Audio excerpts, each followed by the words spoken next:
Hi everyone, welcome to my channel. I hope आप लोगों ने लॉ का सिलेबस सारा का सारा कवर कर लिया है। ठीक है, तो ज़्यादा बातें हम नहीं करेंगे, फटाफट हम अपने इंपॉर्टेंट सेक्शन नंबर्स जो हैं उनको पढ़ेंगे। ठीक है, this is a quick revision of दो सेक्शंस जो बार बार एग्ज़ाम में पूछे जाते हैं। ठीक है, और जो थोड़े ईजी हैं याद रखने में कि आपको एकदम से याद हो जाएंगे लाइन वाइज। ठीक है, तो सबसे पहले हम इंडियन कॉन्ट्रैक्ट एक्ट 1872 से ही स्टार्ट करते हैं, क्योंकि IRF आपका क्या है, फ्रेमवर्क है। ठीक है, एक तरह से वो इंट्रो ही है, तो उसको हम नहीं करेंगे, उसमें है ही नहीं सेक्शंस। ठीक है, तो इंडियन कॉन्ट्रैक्ट एक्ट से 1872 से स्टार्ट करेंगे। एंड वन मोर थिंग, अगर आपको ये सेक्शन याद हो जाते हैं कुछ भी इनमें से, ठीक है, आप लिखाना, बट अगर आपको नहीं है श्योरिटी कि हाँ जी नहीं ठीक होगा, तो मत लिख कर आना, वरना प्रोविज़न के मार्क्स नहीं मिलेंगे। ठीक है, तो स्टार्ट करते हैं इंडियन कॉन्ट्रैक्ट एक्ट से। एग्रीमेंट, ऑफर, एक्सेप्टेंस, कंसीडरेशन, ये चार चीज़ों की डेफिनेशन रट के चले जाना। ठीक है, और इनके सेक्शंस कैसे हैं। एग्रीमेंट का सेक्शन है सेक्शन 2 क्लॉज ई, ऑफर का सेक्शन 2 क्लॉज ए, एक्सेप्टेंस का सेक्शन 2 क्लॉज बी, कंसीडरेशन का सेक्शन 2 क्लॉज डी। ठीक है जी, आफ्टर दैट आपका आता है section number 11, who is competent to contract. इसमें तीन पार्ट चीज़ें हैं, वो आपको पता होगा। ठीक है, देन आपका आता है free consent, section number 14। Okay, very important. उसके बाद सेक्शन 15, 16, 17, 18। ठीक है, coercion, undue influence, fraud, misrepresentation, mistake का सेक्शन नहीं है अभी यहाँ पर। ठीक है, पर ये चार जो हैं आपने अच्छे से पढ़कर जाने हैं, एकदम याद हो जाएंगे। ठीक है, याद रखना है। 14 फ्री कॉन्सेप्ट का, कॉर्जन हमारा पहला था, तो 15 undue influence, 16 fraud, 17 miss representation, 18। ठीक है, और मेनली यहाँ से जो है एक क्वेश्चन बार बार बन ही जाता है। ठीक है, जो हमारा सेक्शन नंबर 23 है, ओके, उसके अंदर आते हैं ये सारे स्टिफलिंग प्रोसिक्यूशन।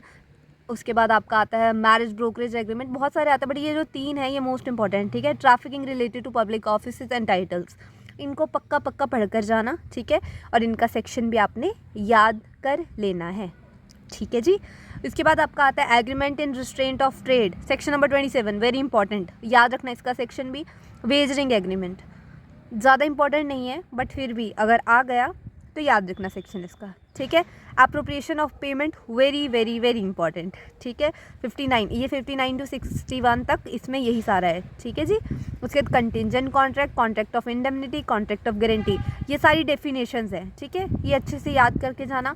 सेक्शन याद नहीं होगा कोई बात नहीं। ठीक है, बट ये जो सेक्शन है ना, सेक्शन नंबर 14 to 18 सॉरी और 23 भी है ना, और साथ में ये डेफिनेशन वाले, ये आपको याद हो जाएंगे बहुत जल्द, तो इनको याद कर लेना। ठीक है, देन आपका सेक्शन 126 है कॉन्ट्रैक्ट ऑफ गारंटी, सेक्शन 148 है बेलमेंट, और सेक्शन 172 है प्लेज। अगर आप याद कर पाए ठीक है, नहीं हुए याद कोई बात नहीं।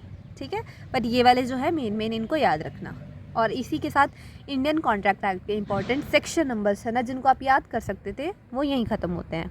ओके, उसके बाद आता है आपका सेल्स ऑफ गुड्स एक्ट 1930, इसमें section 9 and 10, that is ascertainment of price, very important. Section 4 clause 1 contract of sale, ठीक है, ये डेफिनेशन ही आ गई यहाँ पे। And section 12 clause 2 condition at 3 warranty, और सेक्शन 45 क्लॉज 1 आपका अनपेड सेलर। ठीक है, ये याद रखना। उसके बाद आता है सेक्शन 4 इंडियन पार्टनरशिप एक्ट 1932 का, दैट इज़ पार्टनरशिप, याद रखना सेक्शन 4 और सेक्शन 6। ठीक है, वो थोड़े से सिमिलर हैं, उसमें डेफिनेशन एंड एक्चुअल में वो ट्रू टेस्ट है, तो ज़्यादा कुछ ऐसा है नहीं। बट जब ट्रू टेस्ट की बात करें है ना, तो सेक्शन 6 यूज़ करते हैं, और जब डेफिनेशन ये डायरेक्ट पूछ लें तो फिर section 4। Okay, effects of admission by a partner, section 23, effects of notice to acting partner, section 24, very important दोनों।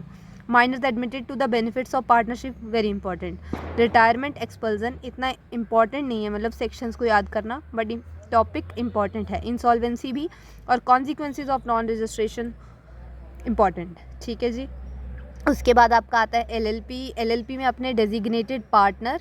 ठीक है, यही सिर्फ ये दो चीज़ें, दो का ही सेक्शन याद रखना है। यहाँ पे देखना आपका सेक्शन 2 क्लॉज 1 और जे में, ठीक है, वो भी डेजिग्नेटेड पार्टनर है, और सेक्शन 7 में कि क्या क्या किस तरह से होना चाहिए, वो सारा लिखा हुआ है डेजिग्नेटेड पार्टनर्स का, वो आप पढ़ लेंगे। ठीक है, ये दोनों सेम ही है, बट आपने देख लेना है कि दोनों में अलग अलग चीज़ें लिखी हुई हैं। इसमें सिर्फ डेफिनेशन है, और इसमें सिर्फ बताया हुआ है कि कितने डेजिग्नेटेड पार्टनर होने चाहिए और कैसे होने चाहिए। ओके, अब आता है आपके पास द कंपनीज एक्ट 2013। तो कंपनीज एक्ट 2013 में आपका सेक्शन 2 क्रॉस 20 है कंपनी की डेफिनेशन, पक्का पढ़ेंगे। Promoter section 269 not that much important. OPC very important, इसका सेक्शन पढ़ के जाना।